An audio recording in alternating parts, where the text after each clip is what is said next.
Et bonjour à tous, alors aujourd'hui on va parler impression 3D et je vais vous montrer ma petite technique que j'utilise pour dégrapper mes impressions.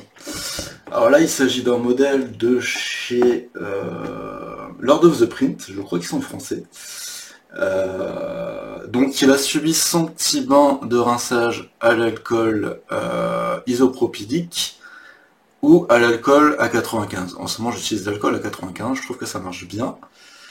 Donc souvent, ce qu'on fait, c'est les gens, ils arrachent en fait les supports. Ils sont fins, ça peut le permettre, mais même avec des supports fins, on va dire la jonction entre le support qu'il y a ici et le modèle, eh ben ça fait un petit éclatement de la surface, ça va vous faire des petits trous. Voilà. Et je trouve ça relativement dommage.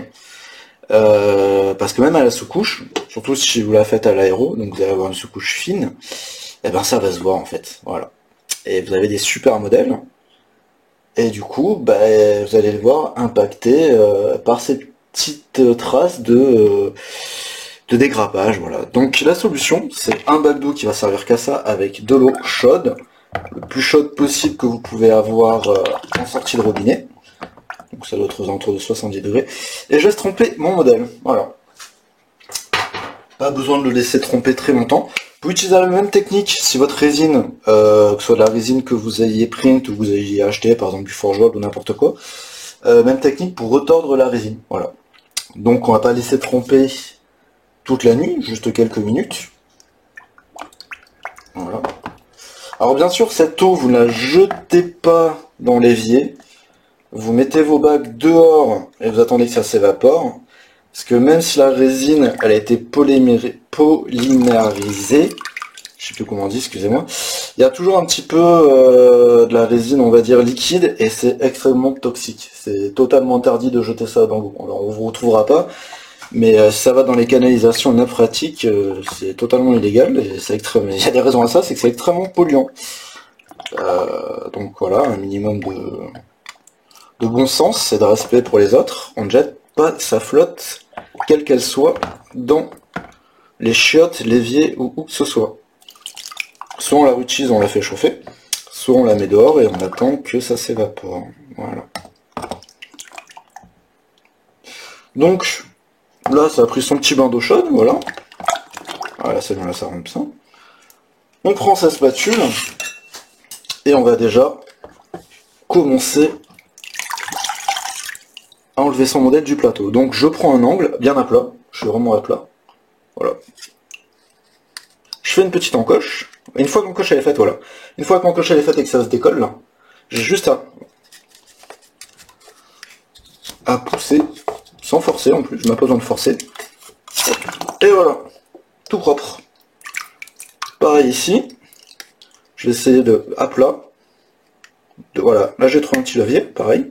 Là la spatule, elle est mise, j'ai qu'à pousser, puis je peux en mettre un peu dans l'eau, parce que c'est vrai qu'il fait pas très chaud en ce moment. Et voilà, mon plateau est tout propre. Je remettrai un petit coup de chiffon imbibé d'alcool isopropylique. Et voilà, c'est nickel. Donc là, ça marine dans son petit bain d'eau chaude. Comme vous pouvez voir, l'eau, déjà, il y a des petits résidus dans le moment, je devrais mettre des gants. Hein, mais bon. L'eau, elle est pas tout à fait, elle est un peu trouble. Donc ça veut dire que il y a de la résine qui est encore un peu à l'état liquide qui s'est mélangée. Donc déjà, j'aurais dû mettre des gants. Voilà. Et surtout, voilà, faut vraiment pas le jeter dans l'évier. Je trouve ça lamentable les gens qui font ça. Bon, après, on va pas venir vous surveiller, mais ce n'est pas le sujet de la vidéo, même si c'est important que vous le sachiez. Alors là, j'ai des supports qui sont, on va dire, 0,2 mm. Donc au lieu de venir arracher, je vais juste venir, avec mon petit scalpel, comme ça, là. Hop, hop, hop. Les sectionner plutôt que les arracher. Vous voyez, c'est relativement rapide. Là, j'en ai... Alors, est-ce qu'on voit bien au zoom? Je vais refaire une petite mise au point. Alors, mise au point automatique.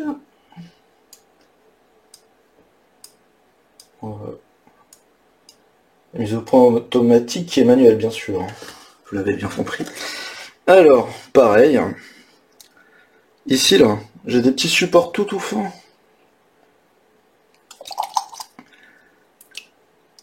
Tout fin. C'est un peu flou, mais c'est pas grave. Je pense que vous les voyez. Hop. Là, hop. Je viens juste effleurer. Alors quand ils sont plus fins, juste le fait d'effleurer, ça suffit à les casser, mais au bon endroit. Vraiment, vous allez avoir une surface, on va dire, sans aspérité. Voilà. Parce que bon, sur des visages, un nez, une lèvre ou des drapés, bah, ça fait un rendu au final un peu dégueulasse et c'est dommage quand vous avez passé 10 heures à imprimer quelque chose, quand vous avez un niveau de détail qui est assez qualitatif, de se retrouver avec ça. Donc, ensuite pour les gros supports, alors là par exemple, ça, là je pourrais arracher, parce que ça c'est pas une surface qui va se voir là. Au niveau de l'avant-bras, c'est sectionné en deux. Voilà. Donc là vous pouvez arracher, effectivement, ça s'arrache à la main. Mais ça fait des petites traces. Et c'est très très moche une fois que c'est sous couché. Voilà. Donc là le visage, j'ai pas envie de faire une petite trace. Hop, je viens avec le scalpel, hop, ça vient vraiment tout seul. Il n'y a vraiment pas besoin de forcer. Là pareil, je vais juste venir effleurer. Voilà. Alors ça il faut le faire dans de l'eau chaude. Plus votre eau est chaude, hein, vous brûlez pas, hein, faut pas non plus que ça soit bouillant. Mais ouais, sortie de robinet 70 degrés, et ça vient tout seul. Voilà. Après pour les plus gros supports, effectivement, alors soit vous venez déjà en premier temps couper le truc pour ensuite pouvoir venir retravailler. Hop, avec vos petites scalpels. Là pareil, j'ai une barbe, une fin de barbe, hop, une fois que le support a été enlevé, et voilà. Voilà, je prends mon temps, hein. Une fois que vous avez pris le coup de main, c'est vachement plus rapide. Là j'ai des petits supports aussi qui sont tout fins, on a 5-6, juste en venant racler, hop, ça part tout seul. Et là, hop, hop. Quand vous avez pris la confiance, hein, après c'est plus rapide. Donc là, qu'est-ce qui va se voir? Pareil, là j'ai sur les fanions, hop, je viens juste, hop, avec une lame bien affûtée, hop, hop, là je vais éviter que ça s'arrache, donc je vais mettre un petit coup de... En effleurant, hein, même en effleurant, ça suffit largement. Là j'ai pas envie d'arracher la pointe, donc à la limite, clac. Voilà. Lui il en contact avec rien, hop, je peux le retirer. Là, ah, lui il est un peu plus gros, donc on va le sectionner, on va pas l'arracher, voilà. Ici aussi ça peut se voir si j'arrache, voilà, hop, on vient effleurer. Là derrière il y en a aussi, j'effleure. Là pareil c'est un peu plus gros. Alors là je fais du zèle, si c'était plus gros je prendrais la pince. Bon je vous montre avec la pince, voilà, vous venez à plat, comme un dégrappage de figurines plastique. Et voilà. Voilà le scalpel, et pourtant ma lame est ancienne, pas très affûtée. Ça vient tout seul. Là, mon modèle, c'est un petit peu refroidi, donc je vais le laisser retremper. Pareil pour les jambières, donc je regarde tout ce qui pourrait... Voilà, bon là, ça s'est décollé tout seul. Bah, c'est l'effet de la chaleur, voilà, en bougeant un peu. Mais même là, même si ça se décollerait tout seul, vous voyez, c'est extrêmement fin. Hop, sans forcer, clac. Sans forcer, clac. Sans forcer, clac. Même, ça s'enlève tellement facilement que j'ai même pas besoin de prendre le coupant quand c'est fin. Juste avec le dos de la lame, ça marche. Là, juste, hop, des grandes lignes. Voilà. Des mouvements longilignes, pardon, ce que je veux dire. Et voilà. Bah écoutez, je vais finir ça tranquillement. Ça va prendre 5 minutes et on se voit à la fin du dégrappage.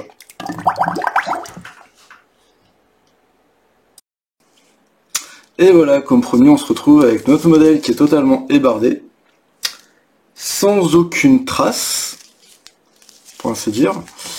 Voilà, vous avez un modèle propre qui va demander qu'une seule chose, c'est de passer dans la petite boîte à UV pour finir de bien durcir la résine. Et voilà, donc là vous avez les jambes. Et bien sûr, hein, je suis allé mettre des gants, hein, parce que faire comme j'ai fait, mettre les mains dans le bac avec de la résine qui est pas polymérisée, c'est cancérigène, hein. Donc si vous n'êtes pas, vous... Non, c'est les allergies, c'est allergisène, je sais pas si c'est comme ça qu'on dit. Donc vous pouvez développer des allergies, alors vous en avez pas. Donc pas de contact sur la peau avec de la résine qui est à l'état liquide. Une fois durci, il n'y a aucun souci. C'est totalement safe, mais à l'état liquide, c'est extrêmement toxique, tout ce que vous voulez. Voilà. D'où les fameux gants que je suis allé mettre. Voilà, parce que c'est indispensable dès que vous avez de la résine liquide. Voilà. Donc, le modèle sort bien. pour voir tous les petits détails. Là ça a été dégrappé, hein, c'est juste un petit coup de soufflette et c'est tombé au fond, je vais les faire sortir. Voilà, bon, le buste. Ça rend bien. Alors le modèle est un peu ancien, il a pas non plus des années un peu ancien. Il manque un petit peu de résolution. Maintenant avec les machines, là j'ai oublié un petit peu je vais vous montrer. Là j'en ai oublié. Vous voyez les petits supports, hop. Je viens juste, voilà, effleurer avec ma lame. Et ça se récupère tout seul. Alors que là quand j'ai une pointe comme ça, j'essaie d'aller dans ce sens. Dans le sens du profil de la zone que je vais ébarder, surtout si c'est fin. Donc là, elle va dans ce sens, je vais dans ce sens. Si je vais dans l'autre, pour éviter un arrachement ou un éclatement du modèle. Voilà, pareil. Voilà. Hop. Et voilà. Petite rectification. Là aussi, soit je lime. Alors là, le modèle, je peux aller dans le sens que je veux, dans le sens où le volume ne va pas casser. C'est quand même assez épais. Hop là, je viens gratter et ça vient tout seul. Voilà. Ça c'est mieux de faire cette étape quand la résine est pas totalement durcie, avant qu'elle ait fait son petit passage dans la boîte à UV. Voilà. La résine est un peu plus souple. Pareil, alors pour ce qui est de la jonction des pièces, c'est pas tout à fait exact. Bon là, le ponçage. Alors soit vous poncez, à mon avis il faudra faire les deux, soit vous poncez, soit vous mettez après de la green stuff pour la jonction qu'elle se voit pas. Le mieux c'est de faire un mix entre les deux. Voilà, vous poncez jusqu'à avoir vraiment quelque chose qui soit correct.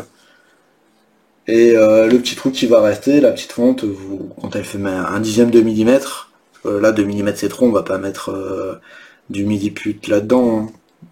Ni de la green stuff ou quoi que ce soit, on va venir poncer. Souvent c'est parce que là, forcément c'est des trucs que j'ai pas dégrappé proprement, donc il peut y avoir des petites aspérités, sachant que ça se voyant pas, donc là ça va être un petit coup de ponçage. Je vais pas poncer dans le creux, ça va être plus compliqué, je vais plus venir poncer et gratter ici. Je peux même carrer. De toute façon ça se voit pas, donc je vais vraiment pouvoir retirer de la matière comme ceci.